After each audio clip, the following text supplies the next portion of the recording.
Halo, Assalamualaikum warahmatullahi wabarakatuh. Perkenalkan, saya Fahmi Milan dari Teknik Komputer 2024 dengan NPM 24063600060. Di sini saya akan menjelaskan tentang tugas pendahuluan modul 07 mengenai spanning tree protocol Ether channel.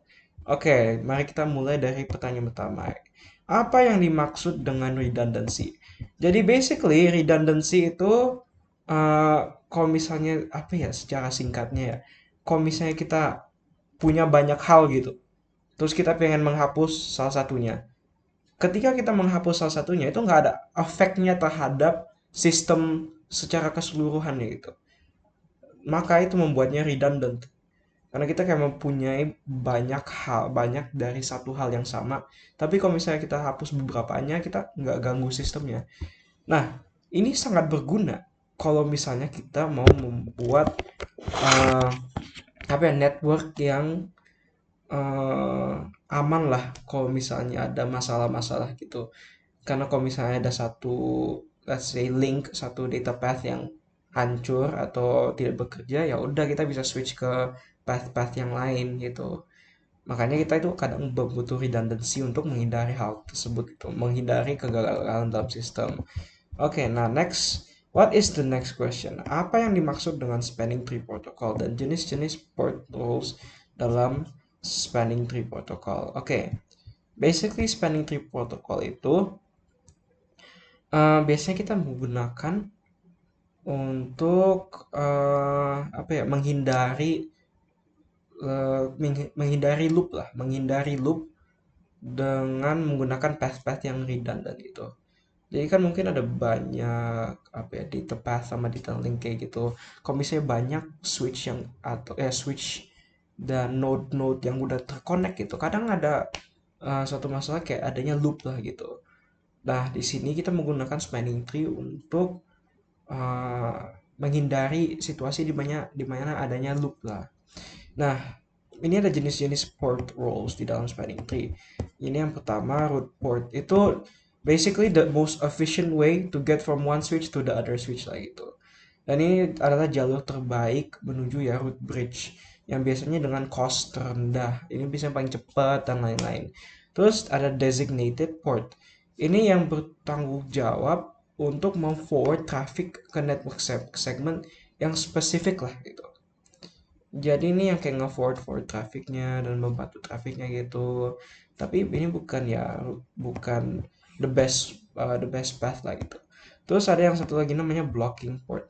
Ini merupakan uh, redundant port gitu. Yaitu kalau misalnya kan ada kita wow ternyata ada loop lah di antara switch-switchnya gitu. Kalau misalnya kita mau menghindari ya udah kita harus ngeblokir beberapa port supaya kita tidak terdapat suatu loop gitu. Tidak terdapat suatu loop. Nah, ini biasanya blocking port itu port-port yang tidak terpilih untuk menjadi root port atau terpilih menjadi designated port dan terpilihnya malah jadi blocking port atau bisa juga redundant port lah gitu. Dan tugas utamanya itu untuk ya menghindari loop lah. Tapi biasanya ini masih mendengarkan lah spanning tree protocol messages supaya kayak tahu lah kalau misalnya network topologinya berubah atau bagaimana. Nah, next kita ada nomor 3 yaitu sebutkan dan jelaskan spanning tree protocol rules.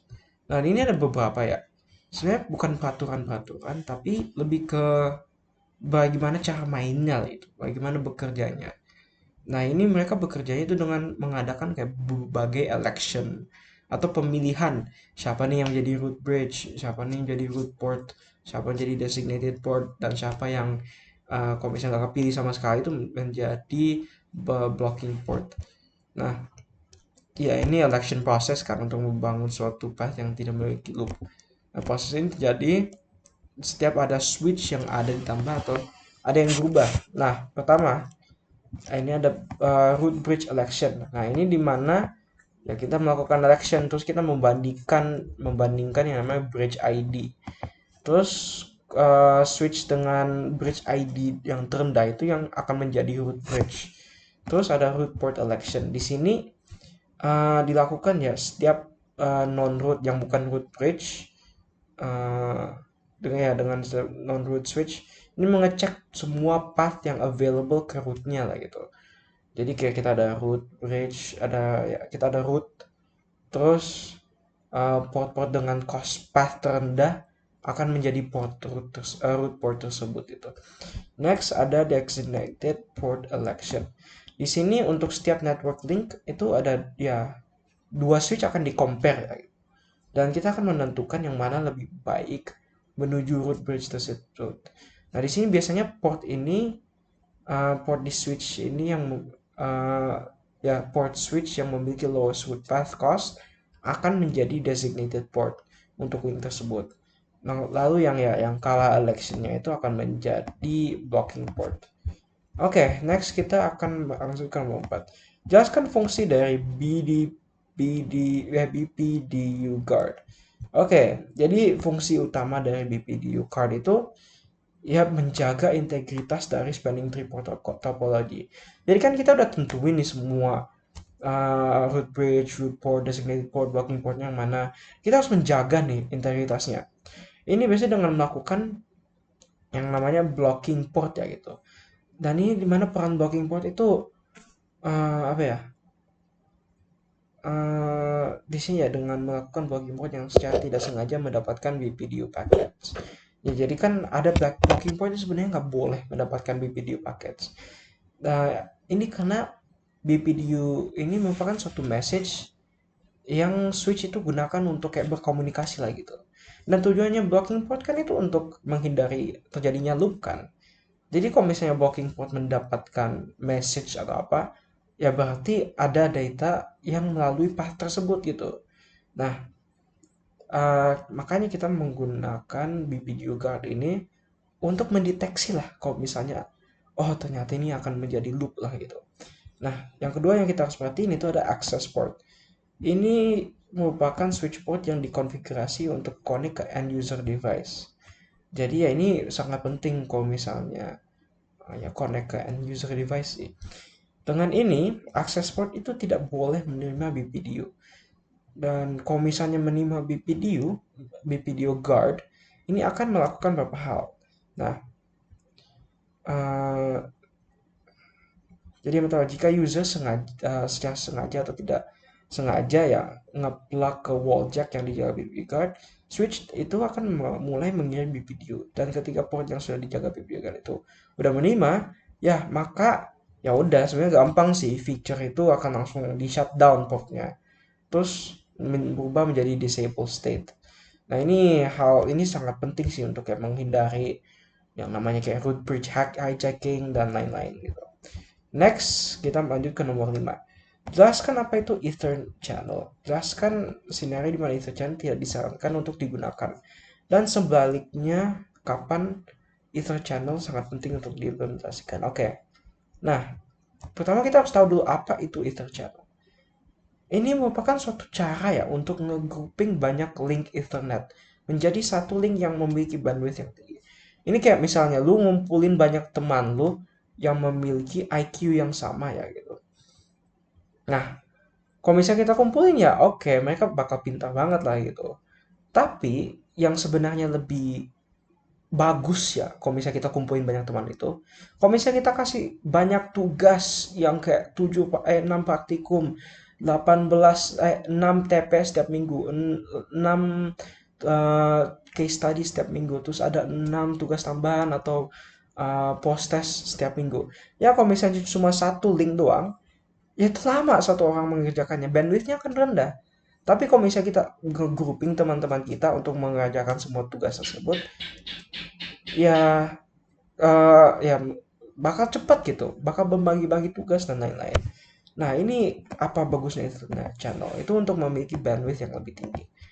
Ya, terus ada redundancy sama high availability. Jadi kalau misalnya ada satu teman kita yang jatuh, teman-teman kita yang lain bisa bantuin lah gitu. Dan efisiensi di spanning tree juga lebih baik lah gitu. Nah, selanjutnya, kapan Ether channel itu tidak direkomendasikan? Nah, ini saat physical port yang kita coba grouping itu tidak sama gitu. Misalkan kita punya teman kita yang pintar banget itu, nilainya selalu 100. Terus kita ada teman kita yang mungkin perlu lebih banyak bantuan lah gitu dalam pengerjaan tugasnya.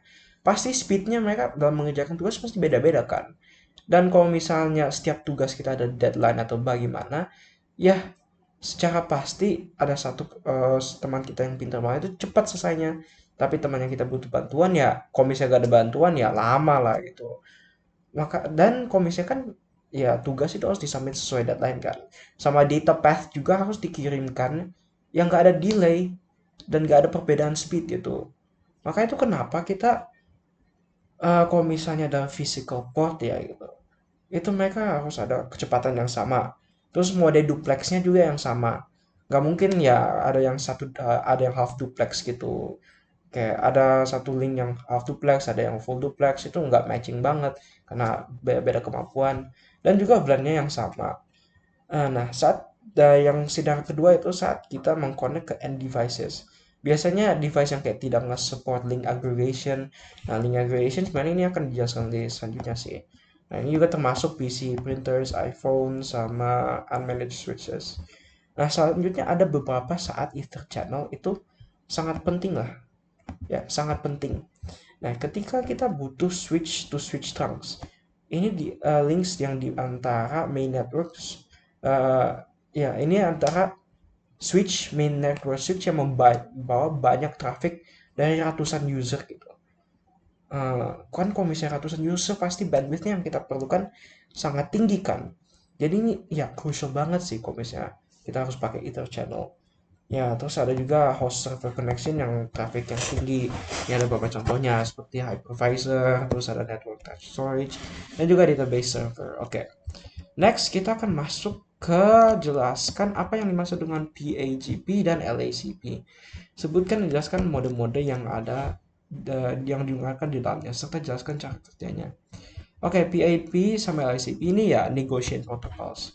Kalau misalnya kita mau membuat suatu link, kita mau uh, kita membuat Ether channel ya, pasti ada persetujuan antara dua pihak.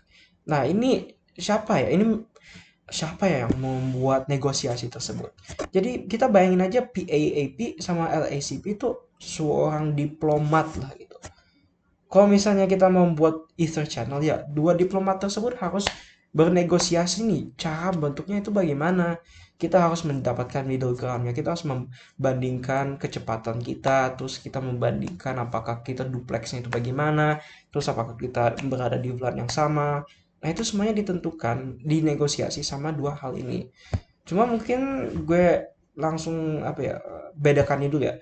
Mungkin antara bedanya PAAP sama LACP itu, kalau PAAP itu kalau nggak salah, oh ya PAAP itu untuk Cisco doang. Jadi itu kayak mainnya ya teman antar teman doang gitu. Jadi dari satu Cisco port ke Cisco port yang lain. Tapi LACP itu untuk port yang mungkin dari vendor yang beda mereka masih bisa. Dan sebenarnya dalam tugas-tugasnya gitu dan mode-modenya semua dulunya sama sih. Ada kalau misalnya di LACP modenya ada aktif. Kalau misalnya di PAGP itu modenya desirable.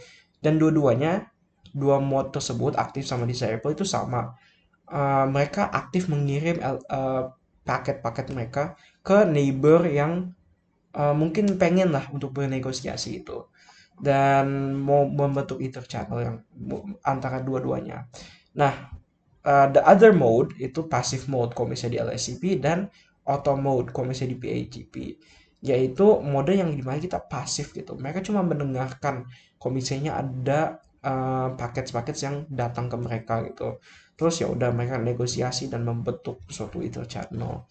Dan sebenarnya cara kerjanya juga sama. Kalau misalnya dua-duanya itu aktif atau disable ya udah itu bakal membentuk Ether channel. Terus kalau misalnya satunya aktif doang, terus the other one is passive atau auto, itu masih bisa karena kan satu mendengar, satu mengirim. Tapi kalau misalnya dua-duanya pasif atau dua-duanya auto, maka itu nggak bisa. Itu kayak dua orang yang stubborn, dua orang yang pesimis mencoba untuk bernegosiasi. Ya nggak bisa lah gitu. Oke, nah kita masuk ke pertanyaan terakhir, yaitu tuliskan skenario konfigurasi Ether channel dengan link aggregation control protocol. Di mana ini ada dua switch dengan beberapa jalur terhubung. Oke, Jadi sebenarnya kayak apa ya? Kita mau menghubungkan Ether channel kan itu. Terus kita ada berapa jalur kita mau gabungkan. Nah, kita harus ada beberapa step by step. Kita harus mengkonfigurasi dua switch tersebut. Dan oke, di contoh ini kita ada switch A sama switch B. Dan mereka terkoneksinya di gigabit internet 01 sama 02. Nah, ya kita akan membuat port chat 01. Nah, kita akan menggunakan LACP ya. LACP kenapa? Karena ini lebih fleksibel kan. Jadi switch A sama switch B itu mungkin ada vendor yang berbeda dan lebih fleksibel lah gitu. Jadi kita akan membuat switch A jadi pasif, jadi aktif dan switch B jadi pasif. Oke, jadi kita harus konfigurasi satu by one by one lah. Pertama kita harus enable dulu supaya kita mendapatkan lebih banyak kontrol terhadap switch tersebut. Terus kita configure terminal supaya kita bisa menggantikan beberapa range interface-nya, dan kita mau ganti berapa dulu. Jadi kita mau menggunakan kan gigabit internet 01 sama 02. Ya udah, kita langsung aja dua-duanya gitu. Interface range gigabyte internet 01 sama 2. Terus kita harus switch ke mode trunk gini. Karena kita juga bermain dengan VLAN lah gitu. Jadi kita mau switch dulu ke mode trunk. Terus kita switch port trunk encapsulation.1q. Dan ini sebenarnya sesuatu yang kayak lebih khusus kepada ya sistem yang kita gunakan. Nah, selanjutnya kita akan menggantikan channel group 1 ini menjadi mode yang aktif. Dan selanjutnya kita akan no shutdown untuk mengconfirm perubahan kita di interface G01 sampai 2 dengan mode yang aktif. Nah, kita langsung masuk ke interface port channel 1 ya ini. Nah, kita langsung gantikan ke switch port mode trunk sebagai. Nah, kita kan menggunakan ya VLAN lah gitu.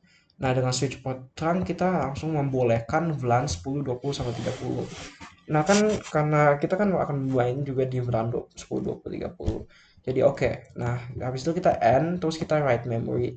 Write memory ini supaya kita langsung bisa masuk ke RAM-nya gitu. Nah, selanjutnya kita akan konfigurasi switch B ini menjadi passive mode. Kita melakukan hal yang sama, tapi bedanya kita ada mode pasifnya di sini ya. Terus kita no shutdown, terus kita interface port channel 1, switch port mode trunk. Terus kita harus nge-allow 10, 20, 30. Ini supaya VLAN-nya itu kita berada yang sama. Terus kita write memory dan udah selesai. Habis itu kita ada juga command show ether channel summary untuk mengkonfirmasi kalau misalnya kita udah menggabungkan dua hal tersebut. Nah, selain itu ya udah, I think that is it sih untuk semuanya. Sekarang saya akan upload video ini. Dan ini ada typo di nama saya, upsi, tapi udah selesai. Oke, selain itu terima kasih sudah mendengarkan. Wassalamualaikum warahmatullahi wabarakatuh.